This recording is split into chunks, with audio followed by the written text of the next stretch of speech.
Hello दोस्तों, राधे राधे, जय माता दी, जय जगन्नाथ जी की। भगवान श्री कृष्ण कैसे बने थे जगन्नाथ जी। आज हम आपको जगन्नाथ जी की एक पौराणिक और धार्मिक कथा सुनाने जा रहे हैं। एक बार भगवान श्री कृष्ण सो रहे थे और निद्रावस्था में उनके मुख से राधा जी का नाम निकला। पटरानियों को लगा कि वह प्रभु की इतनी सेवा करती हैं, परंतु प्रभु को सबसे ज़्यादा राधा जी का ही स्मरण रहता है। रुक्मणी जी एवं अन्य रानियों ने रोहिणी जी से राधा रानी व श्री कृष्ण के प्रेम व ब्रज लीलाओं का वर्णन करने की प्रार्थना की। माता ने कथा सुनाने की हामी तो भर दी, लेकिन यह भी कहा कि श्री कृष्ण व बलराम को इसकी भनक न लगे। तय हुआ कि सभी रानियों को रोहिणी जी एक गुप्त स्थान पर कथा सुनाएंगी, वहां कोई और न आए। इसके लिए सुभद्रा जी को पहरा देने के लिए मना लिया गया। सुभद्रा जी को आदेश दिया गया कि स्वयं श्री कृष्ण या बलराम भी आए तो उन्हें भी अंदर न आने देना। माता ने कथा सुनानी आरंभ की। सुभद्रा द्वार पर तैनात थी। थोड़ी देर में श्री कृष्ण एवं बलराम वहां आ पहुंचे। सुभद्रा ने उन्हें अंदर जाने से रोक लिया। इससे भगवान श्री कृष्ण को कुछ संदेह हुआ। वह बाहर से ही अपनी सूक्ष्म शक्ति द्वारा अंदर की माता द्वारा वर्णित ब्रज लीलाओं को आनंद लेकर सुनने लगे। बलराम जी भी कथा का आनंद लेने लगे। कथा सुनते सुनते श्री कृष्ण बलराम व सुभद्रा के हृदय में ब्रज के प्रति अद्भुत प्रेम और भाव उत्पन्न हुआ। उस भाव में उनके पैर हाथ सिकुड़ने लगे, जैसे बाल काल में थे। तीनों राधा जी की कथा में ऐसे विभोर हुए कि मूर्ति के समान जड़ प्रतीत होने लगे। बड़े ध्यान पूर्वक देखने पर भी उनके हाथ पैर दिखाई नहीं देते थे। सुदर्शन ने भी द्रवित होकर लंबा रूप धारण कर लिया। उसी समय देव मुनि नारद वहां आ पहुंचे। भगवान के इस रूप को देखकर आश्चर्यचकित हो गए और निहारते रहे। कुछ समय बाद जब दंतरा भंग हुई तो नारद जी ने प्रणाम करके भगवान श्री कृष्ण से कहा, हे प्रभु, मेरी इच्छा है कि मैंने आज जो रूप देखा वह रूप आपके भक्त जनों को पृथ्वी लोक पर चिरकर काल तक देखने को मिले। आप इस रूप में पृथ्वी पर वास करें। भगवान श्री कृष्ण नारद जी की बात से प्रसन्न हुए और उन्होंने कहा कि हाँ, ऐसा ही होगा। काले काल में मैं इसी रूप में नीलाचल क्षेत्र में अपना स्वरूप प्रकट करूंगा। कलयुग आगमन के उपरांत प्रभु की प्रेरणा से मालव राज इंद्रधूम ने भगवान श्री कृष्ण, बलभद्र जी और बहन सुभद्रा जी की ऐसी ही प्रतिमा जगन्नाथ मंदिर में स्थापित कराई। राजा इंद्रधूम श्रेष्ठ राजा पालक राजा थे। प्रजा उन्हें बहुत प्रेम करती थी। प्रजा सुखी और संतुष्ट थी। राजा के मन में इच्छा थी कि वह कुछ ऐसा करे जिससे सभी उन्हें स्मरण रखें। दैव योग से इंद्रधूम के मन में एक अज्ञात कामना प्रकट हुई। वह ऐसा मंदिर का निर्माण कराएं जैसे दुनिया में कहीं और न हो। इंद्रधूम विचारने लगे, आखिर उनके मंदिर में किस देवता की मूर्ति स्थापित करें। राजा के मन में यही इच्छा और चिंतन चलने लगा। एक रात उसी पर गंभीर चिंतन करते सो गए। नींद में राजा ने एक सपना देखा। सपने में उन्हें एक देववाणी सुनाई पड़ी। इंद्रधूम ने सुना, राजा, तुम पहले नए मंदिर का निर्माण आरंभ करो। मूर्ति विग्रह की चिंता छोड़ दो। उचित समय आने पर तुम्हें स्वयं राह दिखाई पड़ेगी। राजा नींद से जाग उठे। सुबह होते ही उन्होंने अपने मंत्रियों को सपने की बात बताई। राजा पुरोहित के सुझाव पर शुभ मुहूर्त में पूर्व समुद्र तट पर एक विशाल मंदिर का निर्माण निश्चय हुआ। वैदिक मंत्रों के साथ मंदिर निर्माण का जो श्री गणेश था हुआ और उसके बाद राजा इंद्रधूम के मंदिर बनवाने की सूचना शिल्पियों और कारीगरों में हो गई। सभी इसमें योगदान देने पहुंचे। दिन रात मंदिर के निर्माण में जुट गए। कुछ ही वर्षों में मंदिर बनकर तैयार हो गया। सागर तट पर एक विशाल मंदिर का निर्माण हो तो गया, परंतु मंदिर के भीतर भगवान की मूर्ति की समस्या जस की तस थी। राजा फिर से चिंतित होने लगे। एक दिन मंदिर के गर्भगृह में बैठकर इसी चिंतन में बैठी आंखों में आंसू निकल गए। राजा ने भगवान से विनती की, प्रभु, किस स्वरूप को इस मंदिर में स्थापित करूं, इसकी चिंता से व्यग्र हूँ। मार्ग दिखाइए। आपने स्वप्न में जो संकेत दिया था उसे पूरा होने का समय कब आएगा? देव विग्रह विहीन मंदिर देख सभी मुझ पर हंसेंगे। राजा की आंखों से आंसू झर रहे थे और वह प्रभु से प्रार्थना करते जा रहे थे, प्रभु आपके आशीर्वाद से मेरा बड़ा सम्मान है। प्रजा समझेगी कि मैंने झूठ मूठ में स्वप्न में आपके आदेश की बात कहकर इतना बड़ा श्रम कराया। हे प्रभु मार्ग दिखाइए। राजा दुखी मन से अपने महल में चले गए। उसी रात को राजा ने फिर एक सपना देखा। सपने में उन्हें देववाणी सुनाई दी, राजन यहाँ निकट में ही भगवान श्री कृष्ण के विग्रह रूप हैं। तुम उन्हें खोजने का प्रयास करो, तुम्हें दर्शन मिलेंगे। इंद्रधूम ने स्वप्न की बात पुनः पुरोहित और मंत्रियों को बताई। सभी यह निष्कर्ष पर पहुँचे कि प्रभु की कृपा सहज प्राप्त नहीं होगी। उसके लिए हमें निर्मल मन से परिश्रम आरंभ करना होगा। भगवान के विग्रह का पता लगाने की जिम्मेदारी राजा इंद्रधूम ने 4 विद्वानों पंडितों को सौंप दिया। प्रभु इच्छा से प्रेरित होकर चारों विद्वान 4 दिशाओं में निकले। उन चारों में से एक विद्वान थे विद्यापति। वह चारों में से सबसे कम उम्र के थे। प्रभु के विग्रह की खोज के दौरान उनके साथ बहुत से अलौकिक घटनाएं हुई। पंडित विद्यापति पूर्व दिशा की ओर चले गए। कुछ आगे चलने के बाद विद्यापति उत्तर की ओर मुड़े तो उन्हें एक जंगल दिखाई दिया। वन भयावह था। विद्यापति भगवान श्री कृष्ण के उपासक थे। उन्होंने श्री कृष्ण का स्मरण किया और राह दिखाने की प्रार्थना की। भगवान श्री कृष्ण की प्रेरणा से उन्हें राह दिखने लगी। प्रभु का नाम लेते वह वन में चले जा रहे थे। जंगल के मध्य उन्हें एक पर्वत दिखाई दिया। पर्वत के वृक्षों से संगीत की ध्वनि या सुरमय गीत सुनाई पड़ रहा था। विद्यापति संगीत के जान कर रहे थे। उन्हें वहां मृदंग, बांसुरी और करताल की मिश्रित ध्वनि सुनाई दे रही थी। यह संगीत उन्हें दिव्य लगा। संगीत की लहरियों को खोजते विद्यापति आगे बढ़ चले। वह जल्दी ही पहाड़ी की चोटी पर पहुंच गए। पहाड़ की दूसरी ओर उन्हें एक सुंदर घाटी दिखाई जहां भील नृत्य कर रहे थे।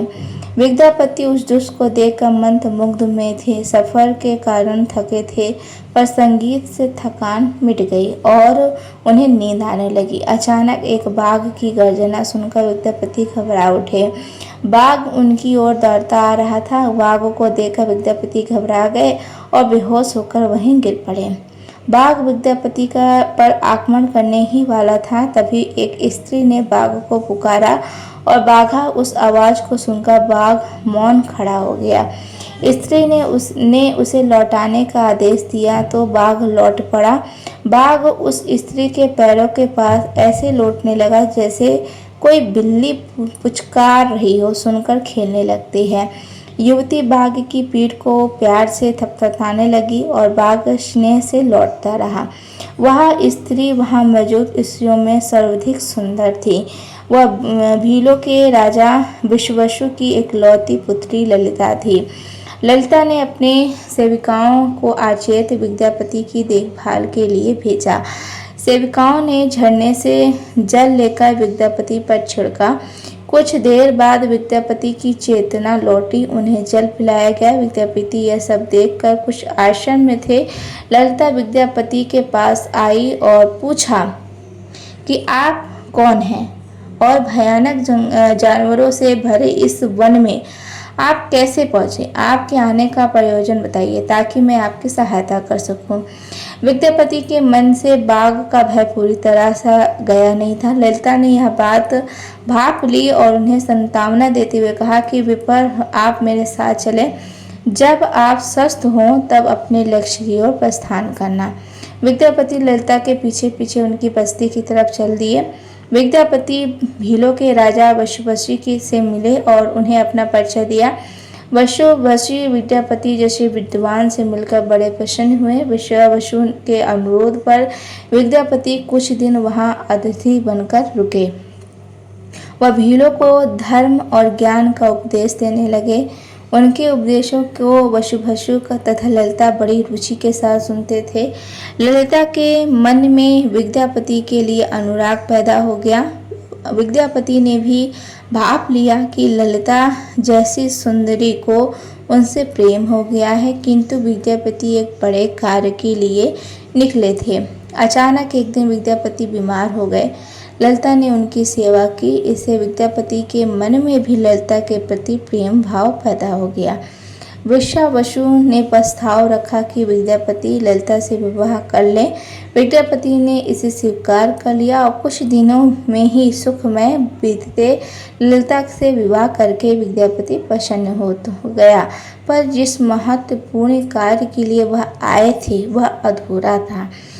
यही चिंता उन्हें बार बार सताती थी। इसी बीच विद्यापति को एक विशेष बात पता चली। वसु हर रोज सवेरे उठकर कहीं चला जाता था और सूर्योदय के बाद ही लौटता था। कितनी भी विकट स्थिति हो, उसका यह नियम कभी टूटता नहीं था। वसु के इस व्रत पर विद्यापति को आश्चर्य हुआ। उनके मन में इस रहस्य को जानने की इच्छा हुई। आखिर वसु जाता कहाँ है? एक दिन विद्यापति ने ललिता से इस संबंध में पूछा। ललिता ये सुनकर सहम गई। विद्यापति ने ललिता से उसके पिता द्वारा प्रतिदिन सुबह किसी अज्ञात स्थान पर जाने और सूर्योदय के पूर्व लौट आने का रहस्य पूछा। वसु का नियम किसी हाल में नहीं टूटता था। चाहे कितनी भी विकट परिस्थिति हो, ललिता के सामने धर्म संकट आ गया, वह पति की बात को ठुकरा नहीं सकती थी। लेकिन पति जो पूछ रहा था वह उसके वश की गोपनीय परंपरा से जुड़ी बात थी, जिसे खोलना संभव नहीं था। ललिता ने कहा, स्वामी, यह हमारे कुल का रहस्य है जिसे किसी के सामने खोला नहीं जा सकता, परंतु आप मेरे पति हैं और मैं आपको कुल का पुरुष मानते हुए जितना संभव है उतना बताती हूँ। यहाँ से कुछ दूरी पर एक गुफा है जिसके अंदर हमारे कुल देवता हैं। उनकी पूजा हमारे सभी पूर्वज करते आए हैं। यह पूजा निभा चलनी चाहिए। उसी पूजा के लिए पिताजी रोज सुबह नियमित रूप से जाते हैं। विद्यापति ने ललिता से कहा कि वह भी उनके कुल देवता के दर्शन करना चाहते हैं। ललिता बोली, यह संभव नहीं है। हमारे कुल देवता के बारे में किसी को जानने की इच्छा है, यह सुनकर मेरे पिता क्रोधित हो जाएंगे। विद्यापति की उत्सुकता बढ़ रही थी। वह तरह तरह से ललिता को अपने प्रेम की शपथ देकर उसे मनाने लगे। आखिरकार ललिता ने कहा कि वह अपने पिताजी से विनती करेगी कि वह आपके देवता के दर्शन करा दे। ललिता ने पिताजी से सारी बात कही। वह क्रोधित हो गए। ललिता ने जब यह कहा कि मैं आपकी अकेली संतान हूँ, आपके बाद देवता के पूजा का दायित्व मेरा होगा, इसलिए मेरे पति का यह अधिकार बनता है, क्योंकि आगे उसी ही पूजना होगा। वसु इस तर्क के आगे झुक गए और वह बोले, गुफा के दर्शन किसी को तभी कराए जा सकते हैं जब वह भगवान की पूजा का दायित्व अपने हाथ में ले ले। विद्यापति ने दायित्व स्वीकार किया और वसु देवता के दर्शन कराने को राजी हुए। दूसरे दिन सूर्योदय से पूर्व विद्यापति की आंखों पर पट्टी बांधकर वसु उनका दाहिना हाथ पकड़कर गुफा की तरफ निकले। विद्यापति ने मुट्ठी में सरसों रख लिया था, जिसे रास्ता में गिराते हुए गए। गुफा के पास पहुंचकर वसु रुके और गुफा के पास पहुंचे। वसु ने विद्यापति की आंखों की काली पट्टी खोल दी। उस गुफा में नीले रंग का प्रकाश चमक उठा। हाथों में मुरली लिए भगवान श्री कृष्ण का रूप विद्यापति को दिखाई दिया। विद्यापति आनंद मग्न हो गए। उन्होंने भगवान के दर्शन किए। दर्शन के बाद तो जैसे विद्यापति जाना ही नहीं चाहते थे, पर वसु ने लौटने का आदेश दिया। फिर उनकी आंखों पर पट्टी बांधी और दोनों लौट पड़े। लौटने पर ललिता ने विद्यापति से पूछा तो विद्यापति ने गुफा में दिखे अलौकिक दृश्य के बारे में पत्नी को बताना भी उनसे उचित नहीं समझा। वह टाल गए। यह तो जानकारी हो चुकी थी कि वसु श्री कृष्ण की मूर्ति की पूजा करते हैं। वष्टा पति को आभास हो गया कि महाराज ने जो स्वप्न में जिस प्रभु विग्रह के बारे में देववाणी सुनी थी वह इसी मूर्ति के बारे में थी। विद्यापति विचार करने लगे, किसी तरह इसी मूर्ति को लेकर राजधानी पहुंचना होगा। वहां एक तरफ तो गुफा से मूर्ति को लेकर जाने की सोच ही रहे थे, वहीं दूसरी तरफ भीलराज और पत्नी के साथ विश्वासघात के विचार में भी उनका मन व्यथित हो रहा था। विद्यापति के धर्म अधर्म के बारे में सोचते रहे। फिर विचार आया, यदि वशावसु ने सचमुच उस पर विश्वास किया होता तो आंखों पर पट्टी बांधकर गुफा तक नहीं ले जाता, इसलिए उसके साथ विश्वासघात का प्रश्न नहीं उठता। उसने गुफा से मूर्ति चुराने का मन बना लिया। विद्यापति ने ललिता से कहा कि वह अपने माता पिता के दर्शन करने के लिए जाना चाहता है, वे उसे लेकर परेशान होंगे। ललिता भी साथ चलने को तैयार हुई। विद्यापति ने यह कहकर समझा लिया कि वह शीघ्र ही लौटेगा, उसे भी लेकर जाएगा। ललिता मान गई और वशावसु ने उसके लिए घोड़े का प्रबंध किया। अब तक सरसों के दाने से पौधे निकल आए थे। उनको देखता विद्यापति गुफा तक पहुंच गया। उसने भगवान की स्तुति की और क्षमा प्रार्थना के बाद उनकी मूर्ति उठाकर झोले में रख ली। शाम तक वह राजा राजधानी पहुंच गया और सीधा राजा के पास गया। उसने दिव्य प्रतिमा राजा को सौंप दी और पूरी कहानी सुनाई। राजा ने बताया कि उसने कल एक सपना देखा कि सुबह सागर में एक कुंदरा बहकर आएगा। उस कुंदरे की नक्काशी करवाकर भगवान की मूर्ति बनवा लेना, जिसका अंश तुम्हें प्राप्त होने वाला है। वह भगवान से विष्णु का स्वरूप होगा। तुम जिस मूर्ति को लाए हो वह भी भगवान विष्णु का अंश है। दोनों आश्चर्य थे कि उनकी तलाश पूरी हो गई। राजा ने कहा कि जब भगवान द्वारा भेजी लकड़ी से हम इस प्रतिमा का बड़ा स्वरूप बनवा लेंगे, तब तुम अपने ससुर से मिलकर उन्हें मूर्ति वापस कर देना। उनके कुल देवता का इतना बड़ा विग्रह एक भव्य मंदिर में स्थापित देखकर उन्हें खुशी होगी। दूसरे दिन सूर्योदय से पूर्व राजा विद्यापति तथा मंत्रियों को लेकर सागर तट पर पहुंचा। स्वप्न के अनुसार एक बड़ा कुंदा पानी में बहकर आ रहा था। सभी उसे देखकर प्रसन्न हुए। कई नावों पर बैठकर राजा के सेवक उस कुंदे को खींचने पहुंचे। मोटी मोटी रस्सियों से कुंदे को बांधकर खींचा जाने लगा, लेकिन कुंदा टस से मस नहीं हुआ और लोग भेजे गए, लेकिन सैकड़ों लोग और नावों का प्रयोग करके भी कुंदे को हिला नहीं जा सका। राजा का मन उदास हो गया। सेनापति ने एक लंबी सेना कुंदे को खींचने के लिए भेज दी। सारे सागर में सैनिक ही के सैनिक नजर आने लगे, लेकिन सभी मिलकर कुंदे को अपने स्थान से हिला तक न सके। सुबह से रात हो गई। अचानक राजा ने काम रोकने का आदेश दिया। उन्हें विद्यापति को अकेले में ले जाकर कहा कि वह समस्या का कारण जान गया है। राजा के चेहरे पर संतोष के भाव थे।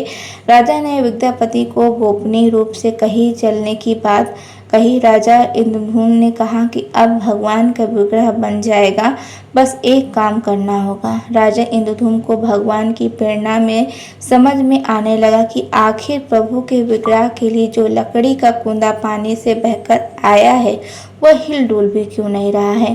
राजा ने विद्यापति को बुलाया और कहा कि तुम जिस दिव्य मूर्ति को अपने साथ लाए हो उसकी अब तक जो पूजा करता आया था उससे तुरंत भेंट करके क्षमा मांगनी होगी। बिना उसके स्पर्श किए यह कुंदा आगे नहीं बढ़ेगा। राजा इंद्रधूम्न और विद्यापति वशावसु से मिलने पहुंचे। राजा ने पर्वत की चोटी से जंगल को देखा तो उसकी सुंदरता को देखता ही रह गया। दोनों भीलों की बस्ती की ओर चुपचाप चलते रहे। इधर वशावसु अपने नियमित दिनचर्या के हिसाब से गुफा में अपने कुल देवता की पूजा के लिए चले। वहां प्रभु की मूर्ति गायब थी। देखिए, वह समझ गए कि उनके दामाद ने ही छल किया है।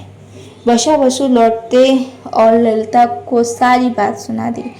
वशावसु पीड़ा से भरा घर के आंगन में पछाड़ खाकर गिर गए। ललिता अपने पति द्वारा किए विश्वासघात से दुखी थी और स्वयं को इसका कारण मान रही थी। पिता पुत्री दिन भर विलाप करते रहे। उन दोनों ने अन्न का एक दाना भी नहीं छुआ। अगली सुबह वशा-वसु उठे और सदा की तरह अपनी दिनचर्या का पालन करते हुए गुफा की तरफ निकले और जानते थे कि प्रभु का विग्रह वहाँ नहीं है। फिर भी उनके पैर गुफा की ओर खींचे चले गए। वशा-वसु के पीछे ललिता और रिश्तेदार भी चले। वशा-वसु गुफा के भीतर पहुँचे जहाँ भगवान की मूर्ति होती थी। उस चट्टान के पास खड़े होकर हाथ जोड़कर खड़े रहे। फिर उसी ऊंची चट्टान पर गिर गए और बिलख बिलख कर रोने लगे। उनके पीछे प्रजा भी रो रही थी। एक भील युवक भागता हुआ गुफा के पास आया और बताया कि उसने महाराज और उनके साथ विद्यापति को बस्ती की ओर आते देखा है। यह सुनकर सब चौंक उठे। वशा-वसु राजा के स्वागत में गुफा से बाहर आए, लेकिन उनकी आंखों में आंसू थे। राजा इंद्रधूम वशा-वसु के पास आए और उन्हें अपने हृदय से लगा लिया। राजा बोले, भीला राज, तुम्हारे कुल देवता की प्रतिमा का चोर तुम्हारा दामाद नहीं, मैं हूँ। उसने तो अपने महाराज के आदेश का पालन किया है। यह सुनकर सब चौंक उठे। वशा-वसु ने राजा को आसन दिया। राजा ने उस वशा-वसु को शुरू से अंत तक पूरी बात बताकर कहा, आखिर क्यों यह सब करना पड़ा। फिर राजा ने उनसे अपने स्वप्न और भी जगन्नाथपुरी में सागर तट पर मंदिर निर्माण की बात कह सुनाई। राजा ने वशा-वसु से प्रार्थना की, भील सरदार वशा-वसु, कई पीढ़ियों से आपके वंश के लोग भगवान की मूर्ति को पूजते आए हैं।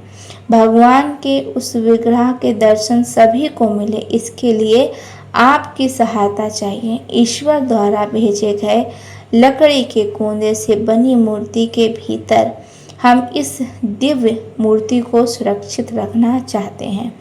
आपने कुल की प्रतिमा को पूरी मंदिर में स्थापित करने की अनुमति दो। उस कूंदे को तुम स्पर्श करोगे तभी वो हिलेगा। वशा-वसु राजी हो गए। राजा सपरिवार वशा-वसु को लेकर सागर तट पर पहुंचे। वशा-वसु ने कूंदे को छुआ। छूते ही कूंदा अपने आप तैरता हुआ किनारे पार आ गया। राजा के सेवकों ने उस कूंदे को राजमहल में पहुंचा दिया। अगले दिन मूर्तिकारों और शिल्पियों को राजा ने बुलाकर मंत्रणा की। आखिर इस कूंदे से कौन सी देव मूर्ति बनाना शुभदायक होगा। मूर्तिकारों ने कह दिया कि वे पत्थर की मूर्तियां बनाना तो जानते हैं, लेकिन लकड़ी की मूर्ति बनाने का उन्हें ज्ञान नहीं है। एक नए विग्रह के पैदा होने से राजा पर चिंतित हो गए। उसी समय वहां एक बूढ़ा आदमी आया। उसने राजा से कहा, इस मंदिर में आप भगवान श्री कृष्ण को उनके भाई बलभद्र और तथा बहन सुभद्रा के साथ विराजमान करें। इस दैव योग का यही संकेत है। राजा को उस बूढ़े व्यक्ति की बात से सांत्वना तो मिली, लेकिन समस्या यह था कि आखिर मूर्ति बने तो बने कैसे। उस बूढ़े ने कहा कि मैं इस कला में कुशल हूँ, मैं इस पवित्र कार्य को पूरा करूँगा और मूर्तियाँ बनाऊँगा, पर मेरी एक शर्त है। राजा प्रसन्न हो गए और उनकी शर्त पूछी। बूढ़े शिल्पकार ने कहा, मैं भगवान की मूर्ति के निर्माण का काम एकांत में करूँगा। मैं यह काम बंद कमरे में करूँगा। कार्य पूरा करने के बाद मैं स्वयं दरवाज़ा खोलकर बाहर आऊँगा। इस बीच कोई मुझे नहीं बुलाएगा। राजा सहमत तो थे, लेकिन उन्हें एक चिंता हुई और बोले, यदि कोई आपके पास नहीं आएगा तो ऐसी हालत में आपके खाने पीने की व्यवस्था कैसे होगी। शिल्पी ने कहा, जब तक मेरा काम पूर्ण नहीं होता मैं कुछ खाता पीता नहीं हूँ। राजा मंदिर के एक विशाल कक्ष में उस बूढ़े शिल्पी ने स्वयं को 21 दिनों के लिए बंद कर लिया और काम शुरू कर दिया। भीतर से आवाजें आती थीं। महारानी गुंटीचा देवी दरवाजे से कान लगाकर अक्सर छेनी हथौड़े के चलने की आवाजें सुना करती थी। महारानी रोज की तरह कमरे के दरवाजे से कान लगाए खड़ी थी। 15 दिन बीते थे कि उन्हें कमरे से आवाज़ सुनाई पड़नी बंद हो गई थी। जब मूर्तिकार के काम करने की कोई आवाज़ न पड़ी तो रानी चिंतित हो गई। उन्हें लगा वृद्ध आदमी है, खाता पीता भी नहीं, कहीं उसके साथ कुछ अनिष्ट तो ना हो गया। व्याकुल होकर रानी ने दरवाजे को धक्का देकर खोला और भीतर देखा। महारानी गुड़ीचा देवी ने इस तरह मूर्तिकार को दिया हुआ वचन भंग कर दिया। मूर्तिकार अभी मूर्तियां बना रहा था, परंतु रानी को देखते ही वह अदृश्य हो गए। मूर्ति निर्माण का कार्य अभी तक पूरा नहीं हुआ था, हाथ पैर का निर्माण पूर्ण नहीं हुआ था। वृद्ध शिल्पकार के रूप में स्वयं देवताओं के शिल्पी भगवान विश्वकर्मा आए थे। उनके अदृश्य होते ही मूर्तियां अधूरी रह गई। इसी कारण आज भी यह मूर्तियां वैसे ही हैं। उन प्रतिमाओं को ही मंदिर में स्थापित कराया गया। कहते हैं विशावसु संभवतः उस जरा बहलिया इस वंजस था जिसने अनजाने में भगवान कृष्ण की हत्या कर दी थी, और वशावसु शायद भगवान श्री कृष्ण के पवित्र अवशेषों की पूजा करता था। ये अवशेष मूर्तियां में छिपा कर रखे गए थे। विद्यापति और ललिता के वंशज ने, जिन्हें दैत्यपति कहते हैं, उनका परिवार ही यहाँ अब तक पूजा करता आ रहा है। जय श्री जगन्नाथ। आज की वीडियो यहीं पर समाप्त होती है दोस्तों। कमेंट सेक्शन में जय जगन्नाथ लिखकर जरूर जाइएगा। रथ यात्रा शुरू हो गई है। रथ यात्रा में ये कहानी ज़रूर सुनी जाती है, तो आप सभी इस कहानी को पूरा ज़रूर सुनिएगा। राधे राधे दोस्तों, जय माता दी।